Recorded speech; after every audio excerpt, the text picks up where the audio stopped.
आखिर एक बेटी का बाप जो ठहरा, पार्वती, अब उसके हाथ पीले करने का समय आ गया है। पर हमारी आनंदी तो अभी सिर्फ 9 साल की है। अभी तो उसके पढ़ने लिखने और खेलने कूदने के दिन हैं। देख पार्वती, लड़कियां पराया धन होती है और जितना जल्दी इन्हें घर से विदा कर दे उतना अच्छा है। कल से आनंद की पढ़ाई लिखाई बंद। पर बाबू, इसमें मेरी क्या गलती है? आप मुझे पढ़ाई करने क्यों नहीं देते? तेरी गलती है कि तू एक लड़की है। लड़का होती तो क्या बाबू? लड़का होती तो क्या? ऐ लड़की, ज्यादा जबान न चला, नहीं तो जबान हलक से खींचकर बाहर निकाल दूंगा। बाबू, मैं पढ़ लिख कर कुछ बनना चाहती हूँ। मेरी पढ़ाई ना रोको बाबू। आनंदी, तुझे पढ़ना है तो पढ़, लेकिन सारी उम्र बाप की छाती पर यूं बोझ बनकर ना बैठ। पर बाबू, अभी तो मेरी उम्र पढ़ाई लिखाई की है। मुझे पढ़ लिख कर डॉक्टर बनना है। पढ़ाई पढ़ाई पढ़ाई, आज तो तेरी इन किताबों का काम तमाम करके ही छोड़ूंगा। ये ले। नहीं बाबू, मत फाड़ो बाबू। छोरी। नहीं बाबू, नहीं। बाबू, ये तुमने क्या किया? तुमने मेरी इन किताबों को ही नहीं फाड़ा बाबू, मेरी किस्मत फाड़ दी, मेरी किस्मत। ये कॉपी किताबें ना सिर्फ छोरों के हाथ में अच्छी लगती है, लड़कियों के हाथ में तो सिर्फ मेहंदी अच्छी लगती है, मेहंदी। पर बाबू, मैं लड़की हूँ तो क्या हुआ?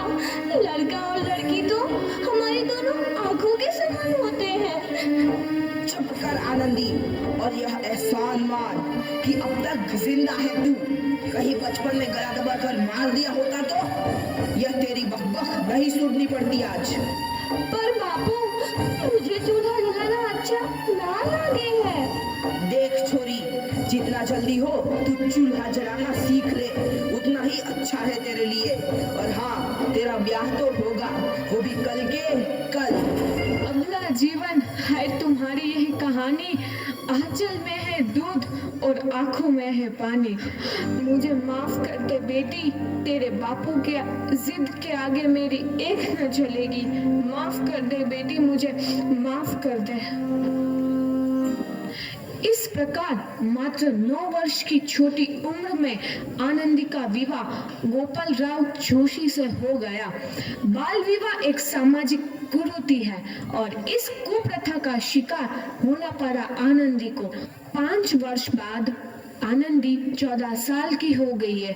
उसके घर एक शिशु ने जन्म लिया है। देखते हैं आगे क्या हुआ। देखिए ना, इसे क्या हो गया है? इसका माथा तो अंगार की तरफ तप रहा है। इसे तो बहुत तेज बुखार है। आप बिना कुछ भी बोलते हैं, दीजिए मुझे। माधव, माधव, जल्दी से वैद्य जी को बुला के लाओ। जी, अभी बुला के लाता हूँ। ये तुम क्या कर रही हो आनंदी? भगवान की विभूति लगा रही हूँ। बस करो आनंदी, ये सब अंधविश्वास है। अरे आप यकीन तो कीजिए, भगवान की कृपा से इसका माथा ठंडा हो रहा है और बुखार भी उतर गया है ना बाबू? देखिए, दीजिए मुझे। उठो बाबू, आंखें खोलो, तुम्हें तुम्हारी माँ बुला रही है। आंखें खोलो, देखिए ना इसे क्या हो गया है। आंखें भी नहीं खोल रहा। आंखें खोलो बेटा। आप चुप क्यों है? आंखें खोलो बेटा, आंखें खोलो। आनंदी, हमारा बेटा कभी आंखें नहीं खोलेगा। नहीं, ऐसा नहीं हो सकता। मेरे बेटे को मुझसे कोई नहीं छीन सकता, कोई नहीं छीन सकता। पागल मत बनो आनंदी। माधव, माधव। आनंदी, बंद करो ये पागलपन। भगवान ने मेरा बच्चा छीन लिया। भगवान ने नहीं, तुम्हारी अशिक्षा और अंधविश्वास ने तुम्हारा बच्चा छीना है। अगर तुम पढ़ी लिखी होती तो आज हमारा शिशु जीवित होता। तुम अनपढ़ थी आनंदी, अनपढ़। नहीं, अब मैं अनपढ़ नहीं रहूंगी। नहीं रहूंगी मैं अनपढ़। मैं पढ़ूंगी ताकि कल किसी और आनंदी को इलाज के अभाव में अपना बच्चा ना खोना पड़े। शाबाश आनंदी, और यही तुम्हारे अपराध मस्जिद भी है।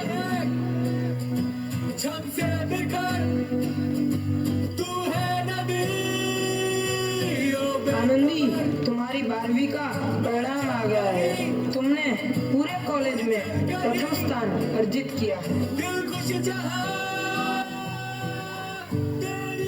आनंदी, तुम्हारी मेहनत रंग लाई है। तुम्हें शिक्षा वृत्ति मिली है। ये लो तुम्हारे अमेरिका जाने की टिकट। मुझे शिक्षा वृत्ति मिल गई, मैं अमेरिका जा रही हूँ। पर ये सब मैं अकेले कैसे कर पाऊंगी? आनंदी, अपने आप को इतना कमजोर क्यों समझ रही हो? फिर इतना पढ़ने लिखने का क्या फायदा? तुम अभी गवार की गवार नहीं हूँ मैं अब गवार।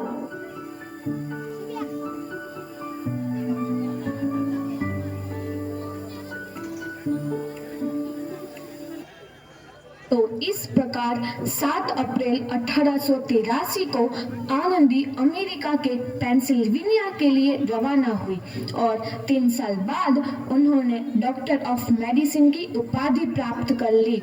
इधर आनंदी के पिता की तबीयत बहुत खराब है। आगे क्या होता है देखते हैं। लगता है अब मेरे जाने का समय आ चुका है। अब मैं नहीं बचूंगा।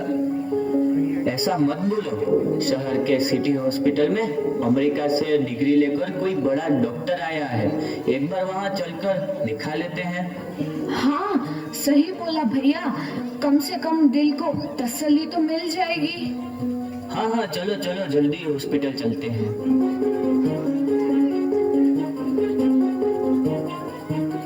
इस मरीज की हालत तो बहुत ही खराब है। कोई चमत्कार ही इसे बचा सकता है। ऐसा मत बोलो भाई। डॉक्टर साहब कब तक आ जाएंगे? लो आ गई डॉक्टर मैडम। डॉक्टर मैडम जल्दी देखिए, मरीज की हालत बहुत ही खराब है।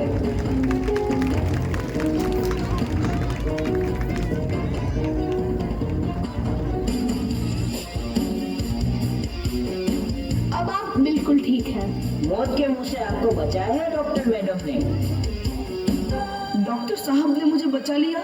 मुझे मिलना है डॉक्टर साहब से। डॉक्टर साहब नहीं, डॉक्टर मैडम बोलो। डॉक्टर मैडम, उन्होंने ही तुम्हें जीवन दान दिया है। लो आ गई डॉक्टर मैडम, मिल लो उनसे। डॉक्टर मैडम, आपका बहुत बहुत धन्यवाद। आपने मेरी जान बचाई। इसके बदले में मैं गरीब भला आपको क्या दे सकता हूँ? वचन चाहिए मुझे कि कभी ये नहीं कहोगे कि लड़कियां कुछ नहीं कर सकती। वचन? ये कैसा वचन? अरे श्यामलाल, तुमने पहचाना नहीं? तुम्हारी बेटी आनंदी। आनंदी? मेरी बेटी आनंदी डॉक्टर? हाँ बाबू, वही आनंदी जिसके लिए बचपन में तूने चूल्हा और दुल्हा के अलावा कुछ नहीं सोचा था। आनंदी, आनंदी मेरी बेटी, मुझे माफ कर दे। मैं तेरा गुनहगार हूँ बेटी। नहीं नहीं बाबू, वही आनंदी जिसके हाथ पीले करके तुम उसकी सारी जिंदगी काला कर देना चाहते थे। माफ कर दे मुझे मेरी बच्ची, माफ कर दे। मैं तेरा अपराधी हूँ मेरी बच्ची, माफ कर दे। नहीं बाबू, मैंने तो तेरा एहसान चुकाया है। याद है ना अपना एहसान जो बचपन में तुमने मुझ पर किया था? ताने सुना सुना कर जीते जी मार डाला था मुझको। अब बोल, और किस किस को मारेगा? आनंदी बेटी, मुझे माफ कर दे मेरी बच्ची। मैं तेरा गुनहगार हूँ। बाबू, आपने ही तो बोला था किताबें सिर्फ बेटों के हाथ में अच्छी लगती है, बेटियों के हाथ में तो सिर्फ मेहंदी। बेटों और बेटियों में फर्क करना तो आंखों में फर्क करने समान है। एक का पढ़ना और दूसरे का ना पढ़ना सामाजिक अंधकार है बापू, सामाजिक अंधकार। उपकार मांगता हूँ मैं तुझ जैसी बेटी का, जिसने सारी उम्र मुझसे कुछ ना मांगा तो सिर्फ बराबरी का दर्जा। वरना सच तो यह है कि मैं तेरी माफी के लायक भी ना हूँ। मुझ जैसा बाप तेरी बराबरी कर सके उसके मैं लायक भी ना हूँ मेरी बेटी, मैं लायक भी ना हूँ। अपने बापू को क्या माफ नहीं करोगी आनंदी? माफ कर दो आनंदी, माफ कर दो। सुबह का भूला यदि शाम को घर लौट आए तो उसे भूला नहीं कहते। बापू। तो इस प्रकार आनंदी रमाईबाई जोशी ने अपनी मेहनत और अटूट इरादे से न केवल भारत की पहली महिला डॉक्टर बनी, बल्कि आगे चल के उन लड़कियों के लिए सुनहरा रास्ता दिखा गई जो जीवन में कुछ करना चाहती थी।